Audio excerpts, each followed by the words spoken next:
Om Namo Bhagavate Vasudevaya. Om Namo Bhagavate Om Vasudevaya. Namo Bhagavate Vasudevaya. Om Namo Bhagavate Vasudevaya. Om Namo Bhagavate Vasudevaya. Om Namo Bhagavate Vasudevaya. Narayana Namaskritya Naram Shaiva Narottamam Deving Saraswatim Vyasam Tato Jayam Udirayet Nashta Prayeshva Padreshu Nityam Bhagavata Sevaya Bhagavati Uttama Shloke Bhaktir Bhavati Nashtaki. Okay. Continuing in the Srimad Bhagavatam, reading from Canto 7, Chapter 9, these are Prahlad Maharaji's prayers. Beautiful prayers. So we're on verse 19. No, verse 20. 7, 9, 20. Yasmin yato yari yen chayasya yasmad yasma yataya utayasva paraf parova pavah karoti vikaroti pratak svabhava sanchoditastara kilam bhavatasvarupam. So in the previous verse, Prahlad Maharaj is saying that nobody can protect themselves independently. That without Krishna's sanction, no one can actually be protected in any way. And he's giving some logic for that here. Translation and purport by His Divine Grace A.C. Bhaktivedanta Swami Srila Prabhupada. Srila Prabhupada ki jai. My dear Lord, everyone in this material world is under the modes of material nature, being influenced by goodness, passion, and ignorance. Everyone, from the greatest personality, Lord Brahma, down to the small ant, works under the influence of these modes. Therefore, everyone in this material world is influenced by your energy, the cause for which they work, the place where they work, the time when they work, the matter due to which they work. The goal of life they have considered final, and the process for obtaining this goal, all are nothing but manifestations of your energy. Indeed, since the energy and energetic are identical, all of them are but manifestations of you. Srila Prabhupada's purport. Whether one thinks himself protected by his parents, by the government, by some place, or by some other cause, everything is due to the various potencies of the Supreme Personality of Godhead. Everything that is done, whether in the higher, middle, or lower planetary systems, is due to the supervision or control of the Supreme Lord. It is therefore said, Karmana Daivanetrena Jantur Deho Papatteye. The Supreme Personality of Godhead, the Super Soul, within the core of everyone's heart, gives inspirations for action according to one's mentality. All of these mentalities are merely facilities given by Krishna to the person acting. Bhagavad Gita therefore says, Matta smritir jnanam apohanam cha. Everyone works according to the inspiration given by the Super Soul. Because everyone has a different goal of life, everyone acts differently as guided by the Supreme Personality of Godhead. The words Yasmin Yato Yadhi Yena Chayasya Yasmat indicate that all activities, whatever they may be, are but different features of the Supreme Personality of Godhead. All of them are created by the living entity and fulfilled by the mercy of the Lord. Although all such activities are not different from the Lord nonetheless directs, Sarva Dharman Pratyajya Mam Ekam Sharanang Vraja. Give up all other duties and surrender unto me. When we accept this direction from the Lord, we can actually become happy. As long as we work according to our material senses, we are in material life. But as soon as we act according to the real, transcendental direction of the Lord, our position is spiritual. The activities of bhakti, devotional service, are directly under the control of the Supreme Personality of Godhead. The Narada Pancharatra states, Sarvo Bhati Vinirmo Tang Tat Paratvena Nirmalam Rushikena Rushikesha Sevanam Bhaktir Uchyate. When one gives up materially designated positions and works directly under the Supreme Personality of Godhead, one's spiritual life is revived. This is described as Swarupena Avastiti, being situated in one's original constitutional position. This is the real description of mukti, or liberation from material bondage. Srila Prabhupada ki jai. Om Jnanatimiram Tasya Jnananjana Shivakaya Chakshuru Militam Yena Tasmai Shri Gurave Namaha Vancha Kalpatarubhyascha Kripa Sindhubhya Evacha Patitanam Pavanebhyo Vaishnavebhyo Namo Namaha. Jai Shri Krishna Chaitanya Prabhu Nityananda Shri Advaita Gadadhara Shri Vasadi Gaura Bhakta Vrinda Hare Krishna, Krishna Krishna, Hare Hare, Hare Rama, Rama Rama, Hare Hare. Hare Krishna. First, a very special welcome to our dear friends Dylan and Alex. Haribol. What a wonderful surprise. Surprise, plenitude devotee guests. Yeah. I hadn't checked my phone, and I got upstairs, and George was like, guess who's coming? Great. So Prahlad he's justifying his surrender, right? The previous verse he said, parents can't protect their children, physician can't protect a sick person, and a boat can't protect somebody who's drowning in the water, independent of the permission of the Lord. Like, these are all, we have to fulfill our duties in the world. That's necessary, but it's not sufficient. It may not be sufficient, but one way or another, whether the result is what we consider successful or unsuccessful, it's being affected by Krishna. So in this verse, Prahlad is talking about how surrounded we are, right? Yasmin yato yahi yena chayasi yasmad. In any condition, because of anything, at any time, by anything, in relationship with anyone, from any cause, unto anyone, in any manner, whatever's going on is being manifested by Krishna. And so there's a beautiful verse in the Bhagavad Gita 3:27, Prakriti kriyamanani gunai karmani sarvashaha ahankara vimutatma kartaham iti manyate, where it says, Krishna says actually, that being bewildered, the conditioned soul thinks that they're the cause of the results of their work. Prakriti kriyamanani, bewildered by their own false ego. They don't see how it's being affected out by the energy of the Lord, right? They think I'm doing it. And of course in the next verse, Krishna contrasts that with the mentality of one he calls it tattvavit, one who knows things as they are, right? So somebody who understands things as they are understands that they're an instrument. What verse is that? 327. Yeah, one who understands things as they are knows that they're an instrument in whatever they're doing. They have some agency, right? Somebody could read that and think, well, okay, so then I'm not doing anything at all. Well, that's not true, because in the 18th chapter, Krishna says there's 5 causes for action. The supreme one is the super soul, but we're also one of them. The place, the instruments, but we're also an agent. We have some agency. We can make choices, and the choices matter, but we're not everything. Not even the most important item. That's Krishna. But the wise person knows that I have some agency, but whatever I'm doing, I'm working with Krishna's energy. And the really wise person, Prabhupada points out, somebody who's truly wise, they work not according to the material senses, they work according to the direction of the Lord. They try to seek out that direction. What is it that Krishna wants from me in this situation? How can I be of service in this moment, right? And the really great thing is there's always an answer to that question. There's always a way to be of service in any moment. There's not a way to always be of service to our material senses in any moment, right?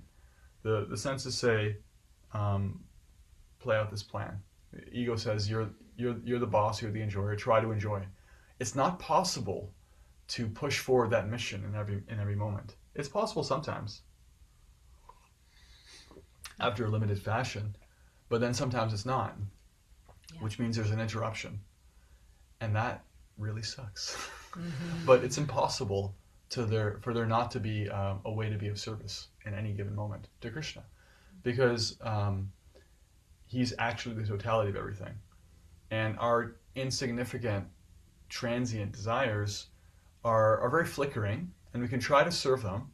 And the default setting is that we do, because people generally aren't taught any alternative, but to try to figure out what they're feeling at the level of their mind and just fulfill that, right? And you can try to do that, but as I just pointed out, you can't. You're not successful. And also those desires are very flickering. They're very insignificant. They're not really us anyway. Only a really foolish person, Krishna says in 327, thinks that, oh yes, this is what I want, and I'm making it happen. A wiser person, they realize, I don't even know what I want. Because the thing I wanted like half a second ago, practically, is gone. And now I got the thing that I want, and I'm not even happy. So what's the deal with these desires anyway? Because they're functioning at the level of the mind. They're identifying with the mind. and they haven't learned how to go deeper. So, there's another verse in the Bhagavad Gita. No. Yeah, so the English is that above the senses is the mind, above the mind is the intelligence, and above the intelligence is the supersoul. So Krishna is pointing out that there's a hierarchy, right? That even within our own experience, although we're limited, we can identify with so many things and so many levels of reality. We can identify with the pushings of the senses, and above them is the mind, and the mind is the repository of all the senses, right? And above that's the intelligence, which can actually discriminate between what's better and what's worse. The mind doesn't discriminate. It can't discriminate, actually. We can never expect the mind to discriminate. It'll never know what's better or worse. It's that part of us that's just like, want, don't want. Good, bad. Like, dislike. Friend, enemy. That's it. That's all it can do. And the intelligence can observe that. Oh, yeah, but actually this is better for us. Mm-hmm. And above that is the guidance of the supersoul, right? That one can, especially if they have a spiritual practice, start to appreciate that even my own intelligence, which is definitely higher than my mind, is also being nourished, right? What to speak of like all of my teachers, the books I'm reading, and even material books, anything, whatever comes in kind of colors the intelligence. What to speak of that, there's intuition, there's conscience, and when you come closer and closer to the direct processes of bhakti, things like chanting, hearing Shastra, then Krishna starts to become more and more clear as an agent, as a guide, right? In 23, Bhagavad Gita, Krishna says, Upadrashtana mantacha, the supersoul is the overseer and the permitter, right? He's the overseer and permitter, that even as somebody with intelligence, that intelligence is being overseen. And the limited guidance of the intelligence is also being allowed and permitted. Prabhupada talks about that here. He says, all these mentalities are merely facilities given by Krishna to the person acting, right? Prabhupada gives an example that the thief wants to steal, and Krishna gives them the intelligence how to break into somebody's house. The homeowner wants to protect their home. Krishna gives them the intelligence how to protect their home, right? All these things are going on, and unless somebody's actually clued in, they think, yeah, I'm doing this. I'm making it happen. But it's just like Krishna's, he's not even doing it directly. He's just outsourcing it to his external energy, right? Like a puppet master, moving everybody. And the more bewildered someone is, the more they think, yes, look at what I've done. Is it not amazing? Am I not amazing? While their strings are being pulled and they're being jerked around by the modes of nature.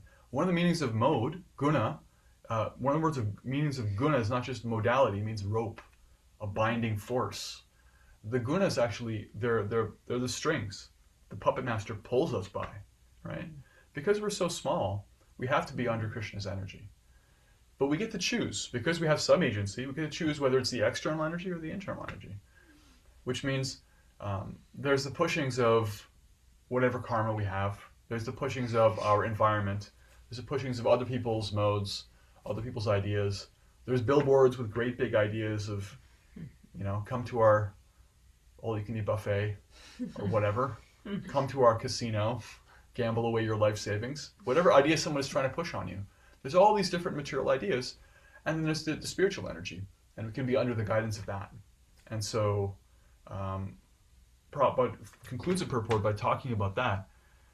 The activities of bhakti are directly under the control of the Supreme Personality of Godhead. Yeah, that's true because they're directly under the control of his internal energy. The material world is indirectly under his control because it's under the control of the material energy. He doesn't associate with it intimately. It's like, as a matter of course, he facilitates for the living entities, if they want to, for as long as they want to play that out. And as soon as they don't want that, then they're coming under the control of his internal energy. And that's very interesting to him, right? I heard one senior devotee put it this way, we hear about Mahavishnu resting on the causal ocean. He's the source of the source of the source of all universes, the super soul. And he's resting. Why is he resting? Why are his eyes closed? Because 99.999% of everything that's going on is just same old, formulaic, hackneyed. Ever watch a movie and you're like, wow, they're really not trying anymore. They just recycled. They recycled the script. Like, it's just churned out. I can see the derivatives here. And Krishna's like that when he sees the material energy and the living entities just falling all over themselves to try to exploit it. It's like, yeah, boring. And as soon as somebody is like, but why? Who? What's the real deal? Like, they call out, they reach out. Then his eyes open. Then it's interesting, right? Then it's under his control. Then it's really relevant to him. It's like, now you're asking the real questions, right?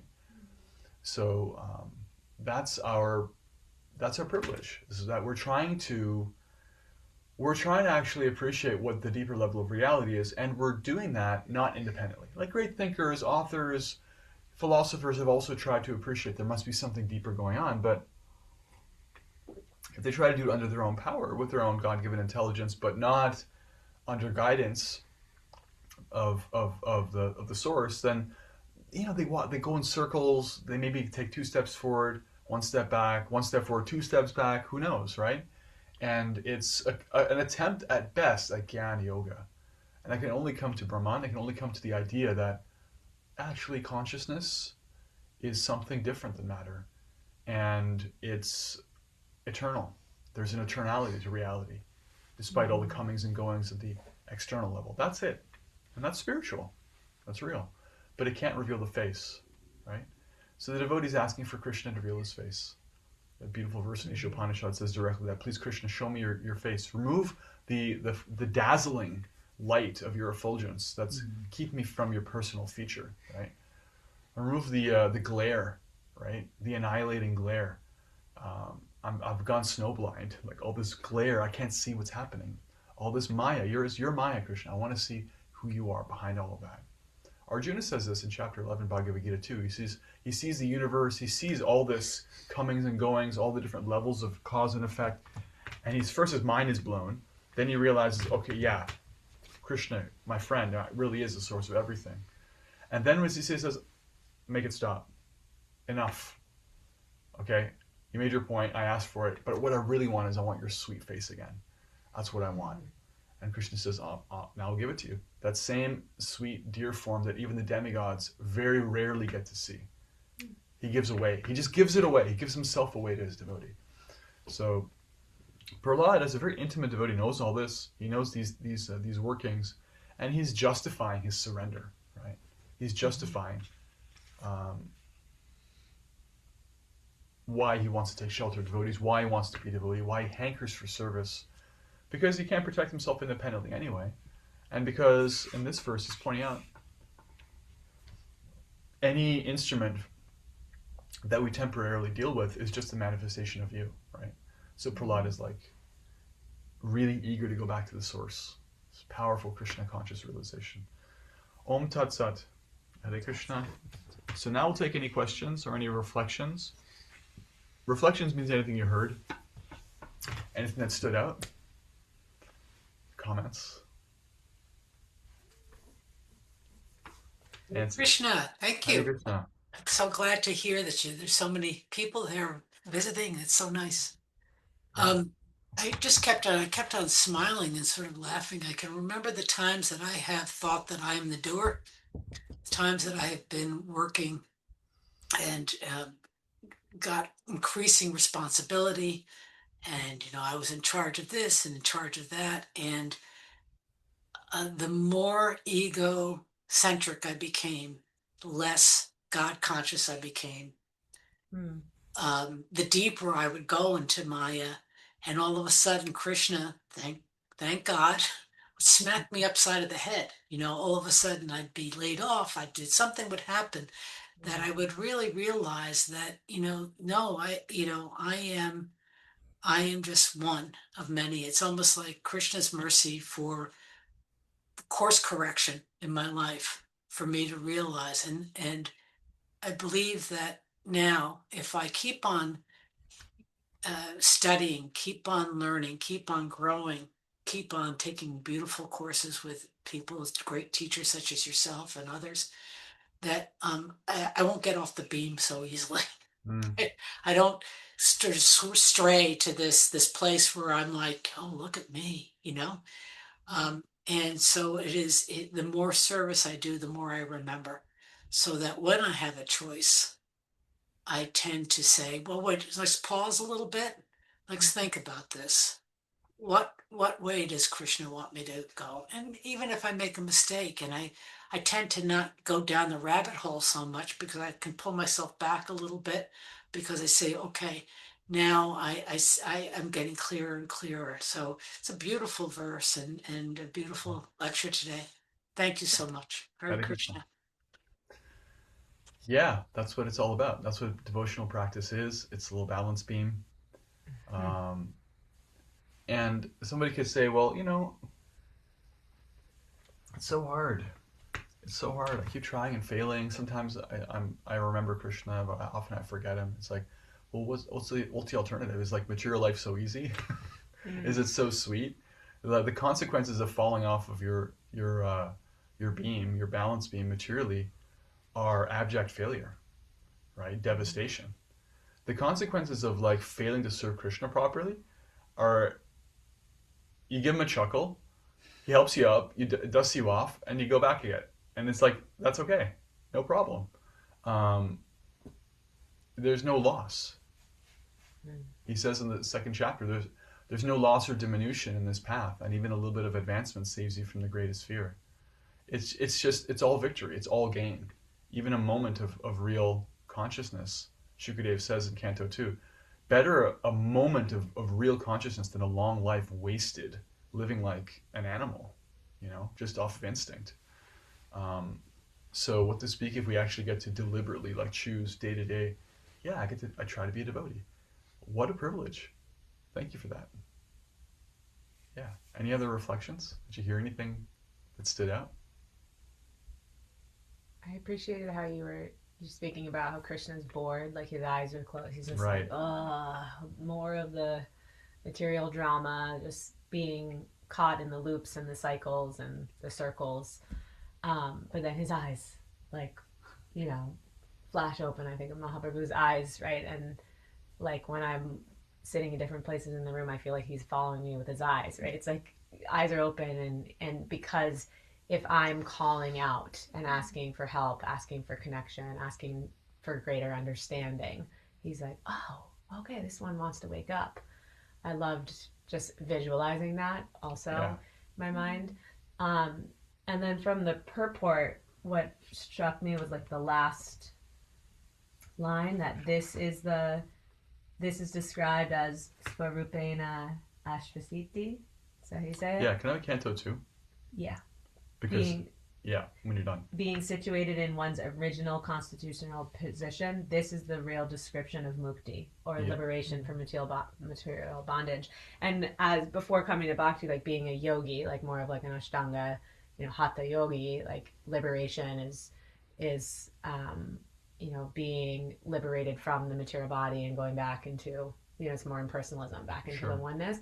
So to think about how it just strikes me every time in our movement, in our spiritual path, in our lineage, how we can experience enlightenment, mukti, liberation, while still in our body, Mm-hmm. right? By understanding if I understand my original position as a servant to Krishna, then that is mukti, right? So it's just, that to me is like exciting, not to overuse the word, but liberating, right? Just to know that that's available and possible. Thank you. Yeah, Prabhupada's paraphrasing a verse from the second canto, which he does this a lot because he's very, very acquainted with the Shastra when he's talking about this description of mukti. This verse that he quoted before, the verse he quoted before that, Sarvapadi vinirmuktam tat padatve nirmalam, Rishikena Rishikesha Sevanam Bhakti Ruchite. It's quoted, it's cited in the Nectar of Devotion. It's quite famous. Mm-hmm. And what it means is being purified of all of our upadis. Upadi means designation, right? All the external ideas, like, I'm a man, I'm this many years old, I am this color, I belong to this country, this is my last name, this is my job, this is my occupation, this is my family, right? Like I'm a fan of this such and such team, like all of our designations, right? Being freed of such designations, purified in consciousness, and engaging in the service of the master of the senses with our senses, that's the definition of bhakti. Bhakti uchyate. 10:6. Okay, and so that's the description of the devotional lifestyle that we can experience even in this life that you're talking about. It's because it's available. It's a matter of intention and application. And as far as this definition of mukti or liberation is ultimately personal, just to prove to you how nothing Prabhupada says is invented. When he says Swarupena avastiti, that's from Bhagavatam 2.10.6. Niroto syanushayinam atmana sahashaktibihi muktir hitvanyata rupang swarupena vivastitihi. This is a description of effectively all the different topics of Bhagavatam, this section, last chapter, Canto 2. So some definitions. The merging of the living entity along with their conditional living tendency with the mystic lying down of the Mahavishnu is called the winding up to the cosmic manifestation. Liberation this is defined here. Liberation is the permanent situation of the form of the living entity after they give up the changeable, gross, and subtle material bodies.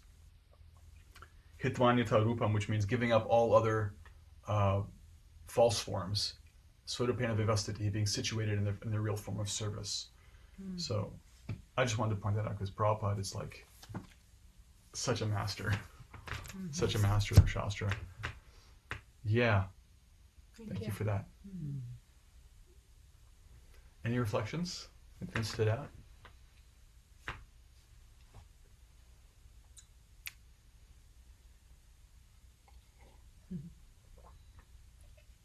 I also really like the thing about your original constitutional position, and you kind of like let everything else go from that and just feel that natural sort of like resting place of the soul. I think that sounds very nice. Yeah. Sounds very nice, and it's just so interesting that that's what would be liberating. So I commented that last part as well, and the beautiful consistency between the cantos. Yeah, it's a sweet surrender. Sweet surrender. Yeah, it's a sweet surrender. Yeah, it's actually a struggle to be fighting the material energy. It's foreign to us. It's a foreign kind of occupation, and it creates so many problems. And so I like that description. Like it sounds nice. Like I get to just go back home. Comforting. Yeah, that's why Prabhupada called it going back home, back to Godhead. I was like, this is what we're made for, right? This is our nature. And working against your nature creates problems. In fact, the word in Sanskrit, dukkha, so you have these two words, dukkha and sukha, like unhappiness, happiness, basically.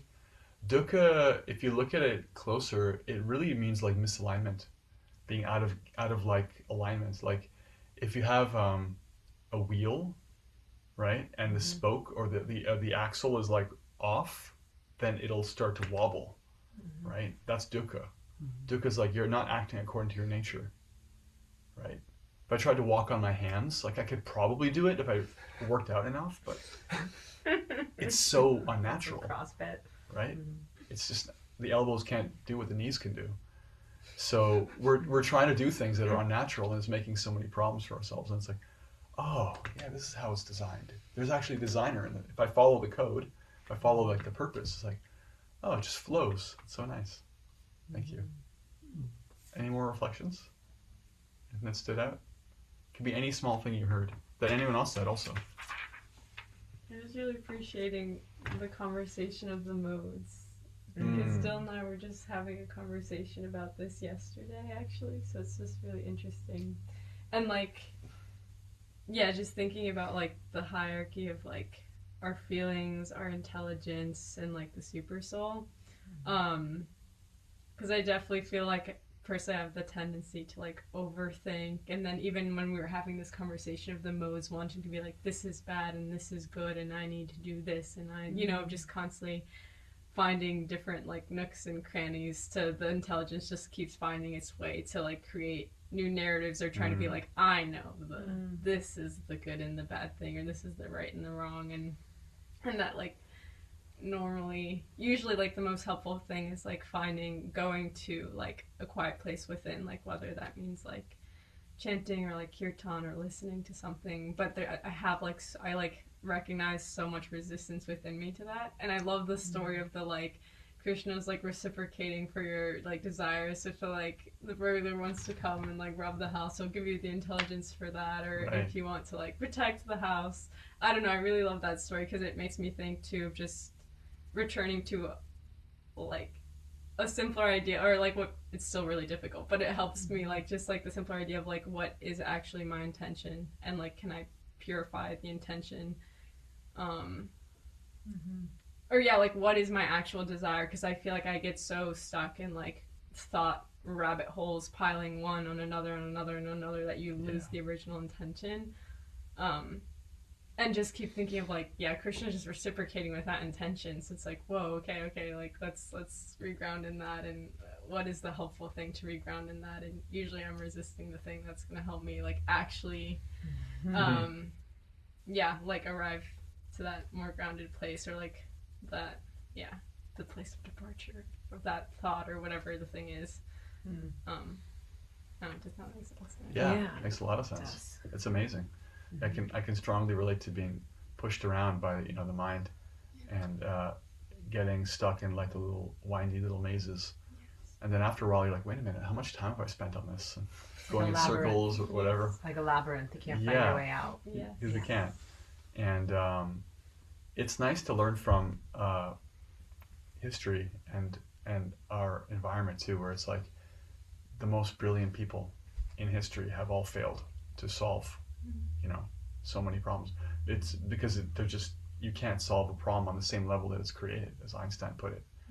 So just like if you want to function in the world, you have to have teachers, you have to go to school, you have to put so much work in, you got to like feed the body, otherwise good luck getting anything done on an empty stomach, right? Like, good luck.